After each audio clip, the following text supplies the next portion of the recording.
A former collegiate wrestler from St. Louis, Missouri, comedian Greg Warren is set to headline the Funny Bone all weekend long. Warren has had several comedy albums on his resume. He's an Omaha favorite and has spent his fair share of time on late-night TV, Comedy Central, and he even competed on Season 9 of NBC's Last Comic Standing. Hey everybody, Dustin Dales here again with you. It's Funny Bone weekend, of course, every weekend, but this weekend, a guy that I've actually seen before a couple times. He's been through town and very excited. He's been on Last Comic Standing, had a couple albums come out, and got some cool stuff I want to talk about. Give it up for Greg Warren. How you doing, buddy? How you doing, Dustin? Good, man. How was your trip in Omaha? It was fine. Yeah. It was good. It's good. Well, so you're coming from Philadelphia this weekend, right? I was there just on a Monday night doing sort of a charity gig there. Gotcha. How many nights a week do you think you do this? 4 or 5? It winds up being about 200 nights on a year, and then when I live in New York, so there's I don't know, probably another 75 in New York, but that's usually a lot easier because you're just doing it. You're sleeping in your own bed. Right. Yeah, it's. I gotcha. Yeah. Well, so I understand this last year you were on Last Comic Standing Season 9. Yeah. And how did that come about? Did they reach out to you? Did you try out? What happened? Yeah, I had to go through a couple of tryouts. I had done the show before too, so it's. I had sort of reached out to my agent, said I might want to do it. I hadn't done it in a long time. It was fun, man. Well, the first couple seasons I watched it, I thought it was one of those things where everybody kind of shows up and they, had a long line of tryouts. Yeah. Is it still like that? Or? No, it's only by invitation. Okay. They have to kind of know you, and they have a couple little screening processes. So, I gotcha. Yeah. Now, you're kind of from the Midwest here. You're from St. Louis. Yeah. My folks still live there.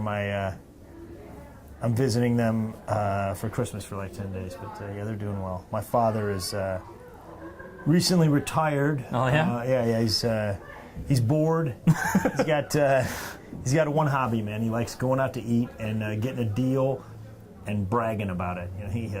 He tells cheap dinner stories like they're war stories. There was 8 of us.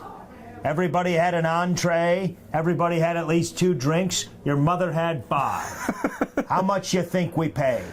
140. $36.50 with tip. Well, then you ate dog food, Dad. Your brother and I went to lunch at Sullivan's. We got out of there for $9. You got out of there? Was it a hostage situation? Yeah. So I'm gonna see him. I'm gonna see the whole family. I got like 10 days off for Christmas. Oh, nice. Nice. Good. Yeah. That sounds like he's going to be some fun time sitting around listening to his stories. Yeah, he's great, man. Yeah, he's good. He's a wrestling coach. He's 72 and he just started coaching the freshmen again. Oh, really? 72 years old, still coaching, huh? Yeah, they have their first match tonight, so I'm anxious to hear how that goes. That's very cool. Yeah. Now, you wrestled a bit as well in college, right? Yeah, I wrestled in Missouri. Yeah. I got a cauliflower ear there to prove it. It's nice because like in Nebraska, people kind of know what that is. Yeah. There's some really good wrestling in Nebraska. The Huskers have a really good team this year. And then, but I go other places, they have no idea. Like old people in the grocery store especially, they point at my ear, they stare at it, they talk about it right next to me because they just assume that I can't hear out of that ear. And the fellow there's got a rutabaga coming out of the side of his head. I'm like, it's actually called a cauliflower. Nobody was talking to you, rutabaga head. The Huskers, they have really good team. Then they have also, probably the best wrestler in the world trains there. Jordan Burroughs is an Olympic gold medalist, and he's part of the staff there and trains. And he's, nice. So you follow wrestling pretty closely. Yeah, quite a bit. Yeah. He's literally, arguably one of the 2 or 3 best wrestlers in the world at any weight class. Yeah, he's great. So when wrestling comes on TV, do you sit there and watch it? Yeah, I do. Now with the internet, there's a lot more ways to see it. So yeah, there's a couple of wrestling sites you can see a lot of stuff. But yeah, more and more of it is televised actually. Yeah. Very cool. Well, so if you were wrestling back then, there was how many different weight classes in your? I think it's 10. Yeah, 10 weight classes. 10. Which one were you in? I was 158. I was like 150 for a while, and then bumped up to 158 my senior year. Yeah. Is it easy or hard for someone to move up and down weight classes? Well, I mean, it's a lot of times you're cutting weight. You want to get sort of the lowest weight you can.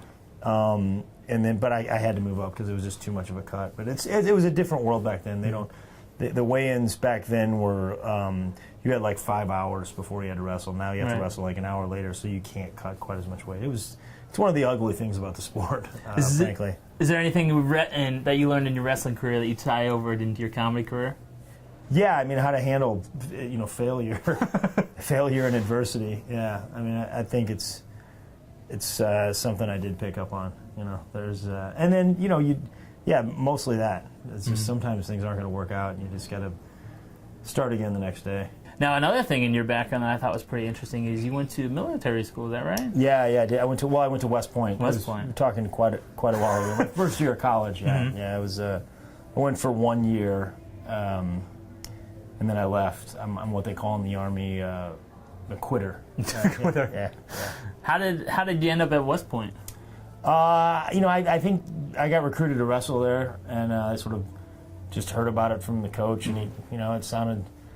I don't know. I think it sounded like such a great opportunity. And I was one of these kids that was like very, I don't know. I think I was like impressed with what adults thought of me. And adults really thought it was a cool thing when I was like, yeah, I'm getting recruited to go there. Oh, you should do that. I'm like, yeah, I never thought about whether I wanted to go. Here's why I went to West Point. I got a call from the coach a couple times asking me, telling me he wanted me to go there. And I was talking to this girl the next day in my high school, Liz Miller, and she was the prettiest girl in our high school. And I said, yeah, the coach of West Point is recruiting me. And she goes, that's really cool. And that's that was it. That was kind of the conversation. Yeah. We didn't date or anything like that, but that's the real reason, I think. Gotcha.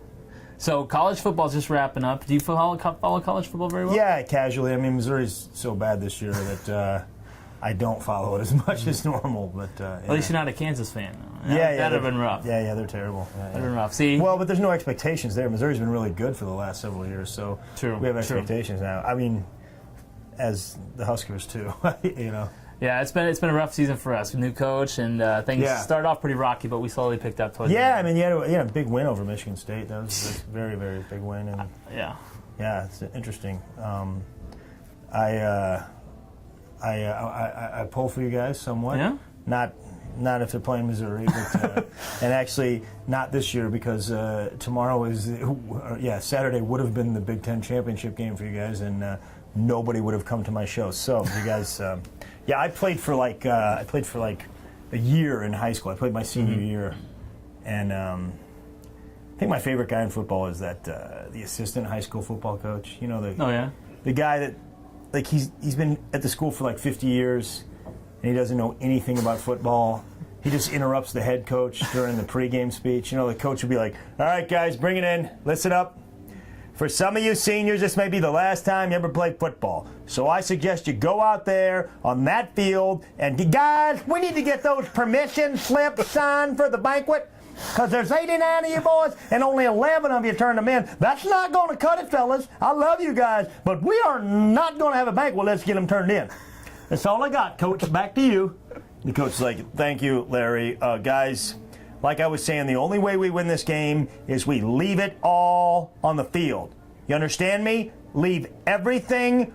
Guys, when Coach says leave everything on the field, he is not talking about your football helmets. Last week, 5 of you boys left your helmets just sitting there on the sideline, just sitting there, and it rained that night, and the decals came off, and I had to be the one sticking them back on. I'm a football coach, guys. I'm not a decal football helmet sticker owner. No, sir. All yours, Coach. Thank you, Larry.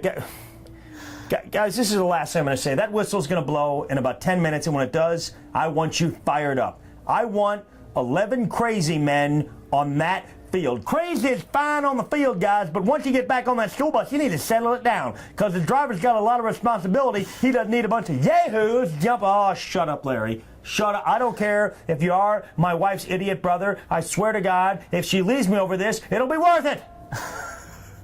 You guys see how upset Coach gets when you don't turn in those permission slips?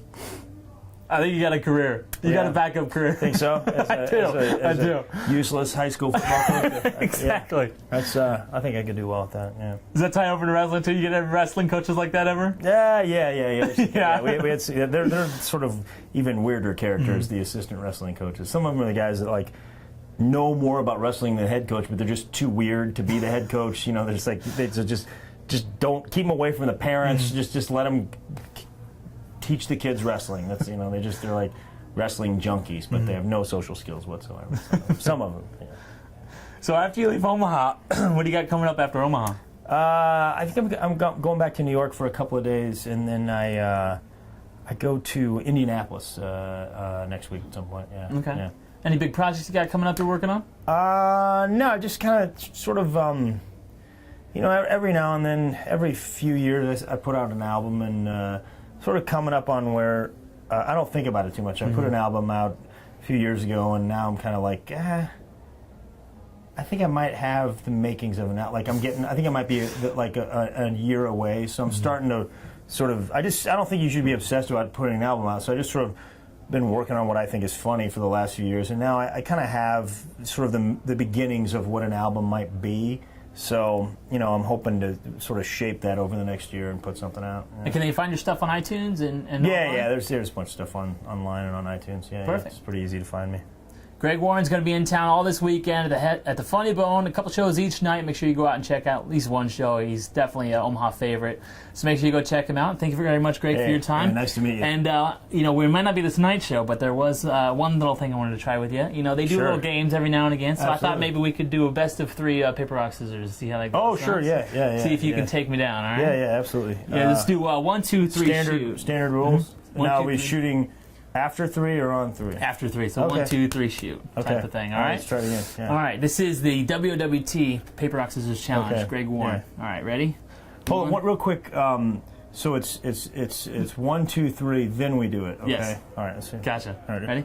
Hold on. So it's not 1, 2, and then do it. No, not 1, 2, do it. Okay, all right, 1, 2, 3, then do it. Huh? Okay. Good. All right. All right. All right. 2. Yeah, hold on. Now it's not. There's a strategy here. Paper, strategy rock, here. or scissors, right? It's not. No, it's not like clean, not like Spock. Can't throw or any of that. pencil No or any of pencil, that stuff, no or alligator, dynamite. no dynamite, none of that Okay, stuff. all Okay, right, just yeah. straight paper, rock, scissors. Okay. All right. Yeah. All right, ready? Yeah. 1, 2. No, wait a minute. It's best 2 out of 3 though, right? 2, 3. Yeah. First one to win 2 gets the win. We're working our way up. We'll get Okay. there. Yeah. So all right. He's psyching me out. I can tell. No, that's good. All right. Any other questions? No. right. Let's go. I mean, let's do this. All right. 1, 2. But I mean, why wouldn't it be like a 3 out of 5? It seems like a more logical way. We can to do 3 out of 5. If you think that's your better chance of beating me, we can do 3 out of 5. So I'm Yeah. feeling like you're getting a little bit scared here. No, not at all. No. I really want to do this. It seems like we. I mean, let's get to it already. All right. All right. 1, 2. Hey, man, we just been doing this. I gotta do a show, man. Okay. Yeah. Cool. All right.